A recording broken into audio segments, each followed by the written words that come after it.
From the heart of the nation's capital, this week with ABC News Chief Washington Correspondent George Stephanopoulos, live from the Newseum on Pennsylvania Avenue. Hello again. The lead story in today's New York Times Magazine says that for the first time in more than 70 years, the epicenter of the American economy is not Wall Street, not Silicon Valley, not the industrial Midwest, but right here in Washington. No doubt that's a debatable proposition, but there is also no question that the decisions made by President Obama and Congress in these next few days and weeks will determine how and when the country recovers from our worst recession in memory.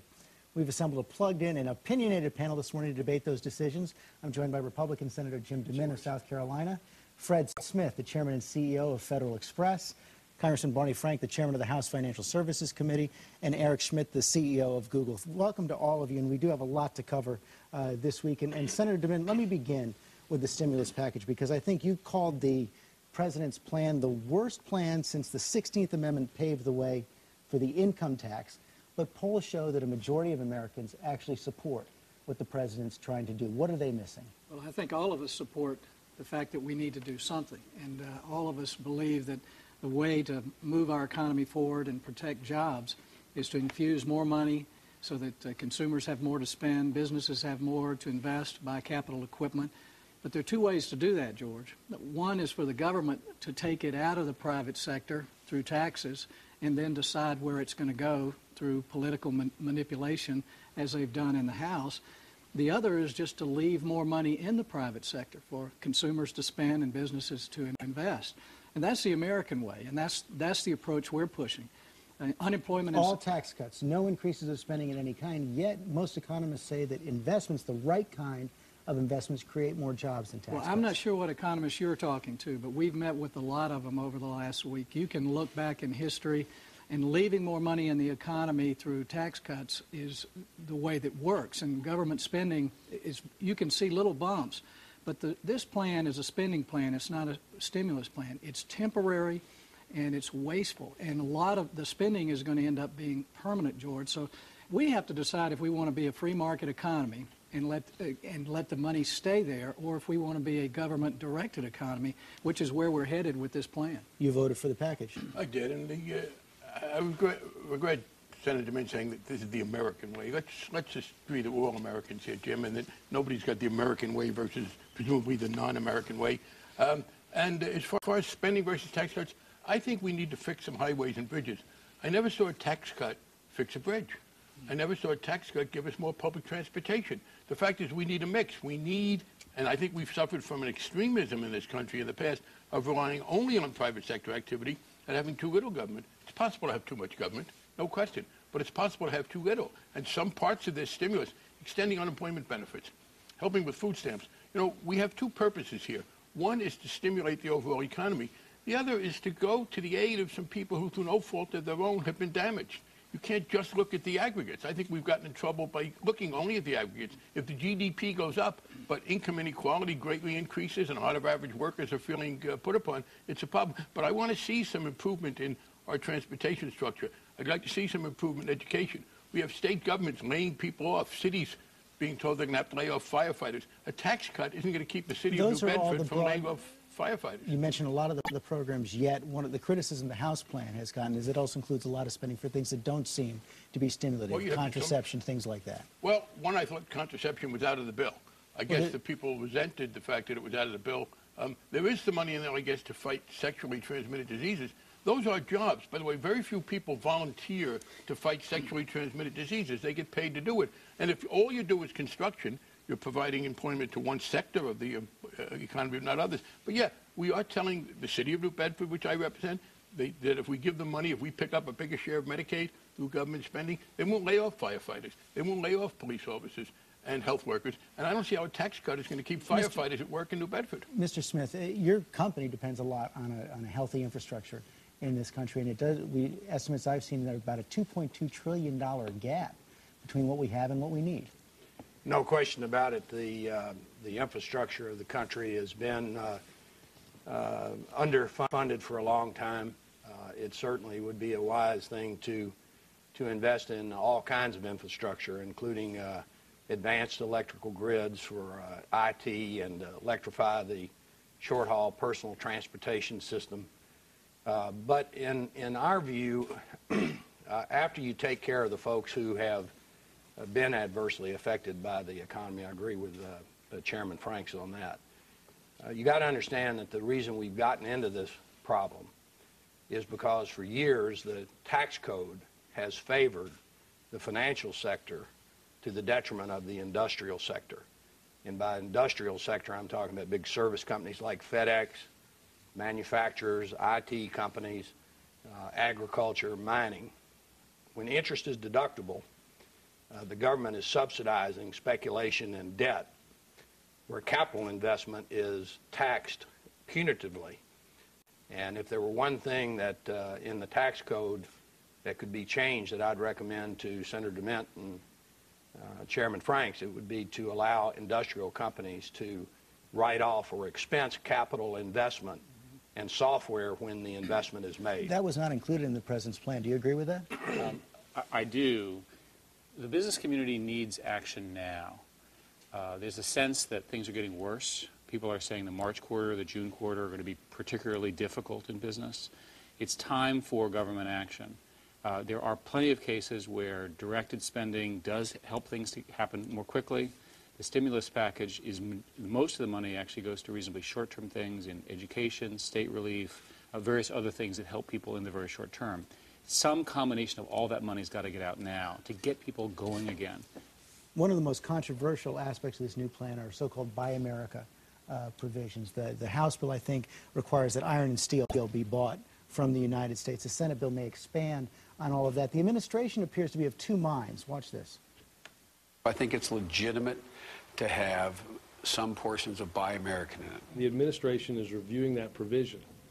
It understands all of the concerns that have been heard not only in this room but in newspapers produced both up north and down south. Hasn't reached a final decision. That's like 1.5 minds. Right, 1.5 minds, right? they're trying to figure out where they're going to be. And I want to bring this to you, Mr. Schmidt, because I know you're a strong opponent of these Buy America provisions, yet when you've got the industrial Midwest at 45% capacity, 40% of the people working in steel companies and other manufacturers laid off, why isn't this the right thing to do? Well, the reason it's not the right thing to do is that the growth of global trade has been enormously beneficial to the United States. The problem with trade is that the benefits are diffused and the pain is localized. But the benefits of having a global economy have created an export sector in this country that provides our highest paying jobs. So you listed there the companies and the people that have been adversely affected. That's why I started off by saying the first thing that the Congress should do is take care of those people who are dislocated.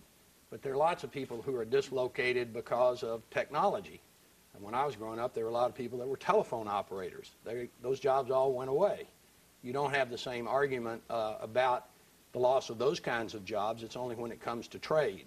If the Congress passes this Buy American provision, I can assure you, and we operate in 220 some odd countries around the world and are a huge part of the import-export infrastructure of the United States, we will get retaliation, and it'll be American jobs at risk.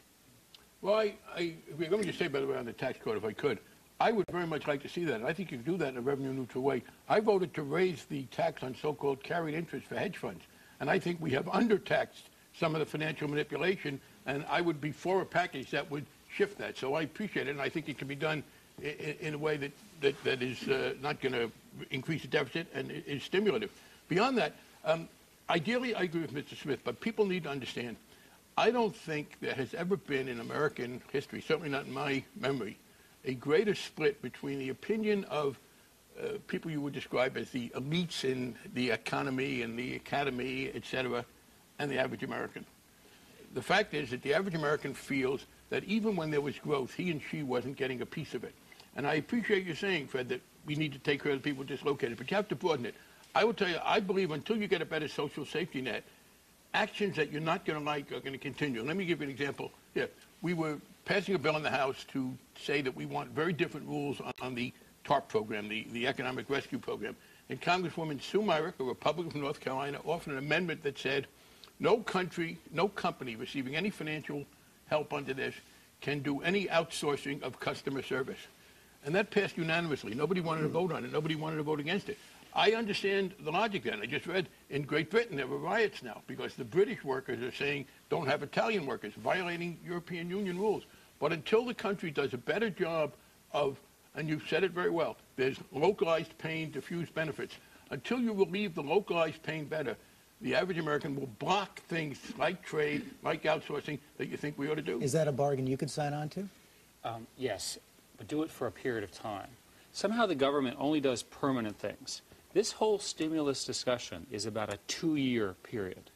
Let's get the government, the one source of real liquidity, to help people get going again. America is an amazing country. We have tremendous innovation. We have all sorts of new ideas. People are just waiting to get new products out. Their customers are not buying because they cannot get loans. They're getting laid off. Let's get that behind us. You'd much rather be in America than, for example, in Europe, where it will take 10 years to work this through. We can do this very quickly, get to the other side of this, and get back to business. Do we have a deal here? Well, the quickest way to get money into the economy is not to take it out in the first place. And it's interesting as we talk, Buy American. We all want to buy American. But then we have the highest corporate tax rate in the world. We've got a regulatory system that makes us less competitive. So we actually put these people out of work, ship jobs overseas with bad policy, and then we want to put our hand up and stop our imports from coming in. And this is a government-managed economy which doesn't work. It's inefficient. We obviously have to help people. But the quickest way to get a stimulus is not to be taking so much money out of the economy. Particularly what Fred is saying, if we could expense, if companies like FedEx could expense buying an airplane immediately instead of over a number of years, a lot of companies would make those capital equipment purchases now rather than waiting. And so it really comes down to a basic argument. Do you want a government-directed plan, or do you want the free markets to work? Yes, I want highways. I want better medical care for people laid off. This notion, and the one thing I would most disagree with is you say we're overregulated. It was the complete absence of regulation in the financial area that led to the crisis we're in. Bad policy. Jim, can I please? Okay, sure. The policy was, to put no restrictions on people outside the banking system who are extending themselves in the financial area into instruments which they couldn't back up. It was even within the banking system, letting people go with things that were off the balance sheet. The complete absence of regulation in the financial area has, I think, been a disaster. And I think we're back to where we were when Theodore Roosevelt and Woodrow Wilson stepped in, or Franklin Roosevelt. But beyond that, the notion that everything is solved by a tax cut, of course there are sensible tax policies you could have, but there are public needs we have in this society that cannot be accomplished by a tax cut. No tax cut builds a road. No tax cut puts a cop on the street. No tax cut educates a child in the way that ought to be done. So this only tax cuts at a time when I think we have a deficiency in some areas that are important for the quality of our life is a big disagreement. Well, George, we have programs. I mean, we're reauthorizing our highway bill this year. At too low a level. And well, let's talk about making it a higher level, but let's don't say it's a stimulus when it's a government spending plan. And all of these things, the needs in our society, education, these are things we debate every year. Spending can be stimulus. I don't understand what you think stimulus is. This is the largest spending bill in history, and we're trying to call it a stimulus when it's just doing the things that you wanted to do anyway. The largest spending bill in history is going to turn out to be the war in Iraq. And one of the things, if we're going to talk about spending, I have a problem when we leave out that extraordinary expense of damaging war in Iraq, which has caused much more harm than good in my judgment. And I don't understand why, from some of my conservative friends, building a road, building a school, helping somebody get health care, that's wasteful spending. But that war in Iraq, which is going to cost us over $1 trillion before we're through, I wish we hadn't done that. We'd have been in a lot better shape fiscally. That is a whole other show, so I'm going to go into another. That's the problem. The problem is that we look at spending and say, oh, don't spend on highways, don't spend on health care, but let's build Cold War weapons to defeat the Soviet Union when we don't need them. Let's have hundreds and hundreds of billions of dollars going to the military without a check. Unless everything's on the table, then you're going to have a disproportionate hit in some places. There's also about $1 trillion to be spent on the banks, maybe even more, coming up in the next several weeks. And one of the hot-button issues there, and you talk about this populist anger, has been over whether the bankers are benefiting at the expense of the taxpayers. And Senator Claire McCaskill took to the floor of the Senate this week. She has a new proposal. She heard about these $18 billion in bonuses on Wall Street last week and says if any bank is going to get federal money, they should make sure that no banker gets paid more than the President of the United States. They don't get it. These people are idiots. You can't use taxpayer money to pay out $18 billion in bonuses. Should these people be making more than the President of the United States? Now, really, should they? Mr. Smith, you actually took a pay cut in December. You announced a 20% pay cut because of the performance of FedEx over the last year, because of the tough economic times. And I wonder, number one, what do you think of the bonus structure now on Wall Street? And number two, does Senator McCaskill have a point? Well, I think the compensation structure on Wall Street is basically built on bonuses, much more so than in the industrial sector. As I understand it, the average bonus in that $18 billion is about $100,000 a year. The bonuses on Wall Street are down about 44%. So certainly up at the very top of the pyramid, people may be getting more than the President of the United States. But I think you have to go into the detail there. Now, when you take government money, then obviously the Congress has the right to put any kind of restrictions that it wants on the government money. I don't think anybody would argue that. But it's a little bit, I think, an exaggeration to say that all the money is going to, the top few people in Wall Street. There are a lot of middle-level folks that live on those bonuses. And the lack of those bonuses, probably the biggest people that are getting hit are the state treasuries of the state of New York and the city of New York. So he brings in a counter perspective, but to what extent have CEOs brought this anger on themselves? It's a judgment issue, and when you're asking for the government, you need to moderate your behavior. I think people understand that. We're in this for the long term. And in the businesses that I'm familiar with, people are primarily compensated with stock. Stocks are down. Stocks will eventually return. People make money that way. That's a much better way to compensate people. And that's one of the things they're considering, I hear, as the president tries to roll out this new financial rescue plan, that the compensation should be in stock. And also some talk, although it's very difficult to do, of trying to get back some of these bonuses. Yeah, you should have future. We put this into the bill that we passed last year. And the problem is not just the amounts of money. And FedEx makes a good point. Don't lump every bonus in together. Now, maybe they would be better off with straight salaries rather than bonuses. But it's true that some people at the working level, bonuses there are different than bonuses at the top level. And but here's the problem we have. We have this. We're all familiar with the concept of collateral damage, which is in the wars you don't want me to talk about, but where you want to kill some bad guys and tragically some good people get hurt. We have the reverse problem in trying to restore the credit system. It's called collateral benefit. We need to restore the credit system. Eric talked about this. The only way, but you can't create a whole new banking system de novo. So the only way you can help the banking system get back into credit is to do some things that will probably provide some collateral benefit to people don't like.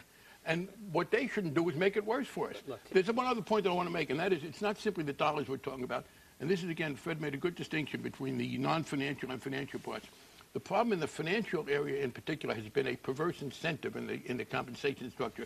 It's not just the dollars, but you had top decision makers being told that if they made a bet and it paid off, they got money. But if they made a bet and it lost, they didn't lose any money. It was a heads I win, tails I break even. And that incentivizes more risk-taking than is in the interest of the economy. I'm sure this stuff is going to get fixed by you guys because you're working very hard on it. I wouldn't count on it. And by the way, you guys need to get this thing fixed.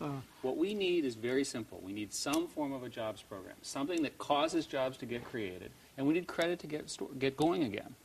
That's what we should be talking about as a country. And we can debate exactly how to do it, but get it. You dismiss debate. It's called democracy, Eric. I'm sorry, but it's inevitable. Secondly, the point I'm making is this, and I think Fred understood it. There is so much anger now on the part of the average citizen who's lost his, and the problem with trade is, and this is one difference we have with Europe, Americans will lose their health care, most of them, if they lose their job.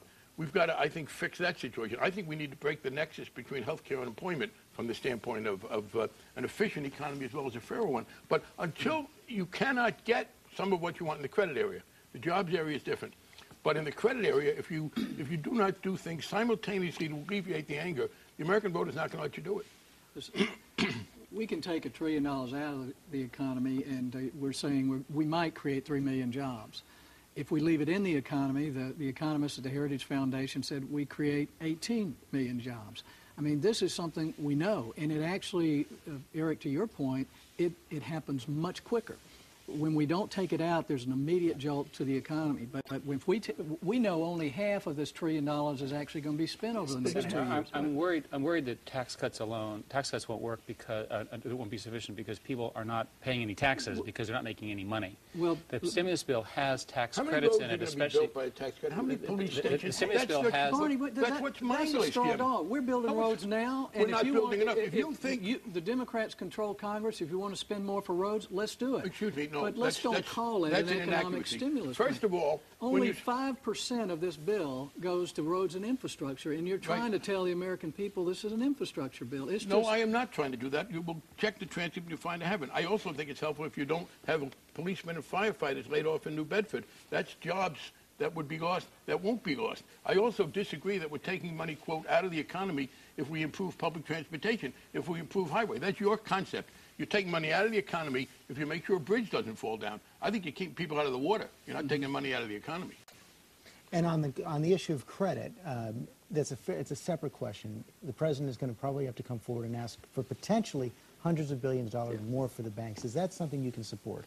Well, we're calling these Wall Street guys idiots for their bonuses. I think maybe the real question about intelligence comes from the politicians who are giving these guys money.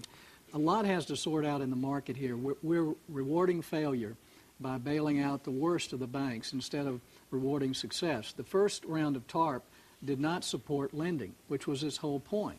We've got to loosen up the credit markets. I'm not convinced the guys from Wall Street who are running Treasury know how to do it. They know how wealth is traded, but they don't know how it's created on Main Street. So obviously we need to loosen up credit, but what we've been doing hasn't been working.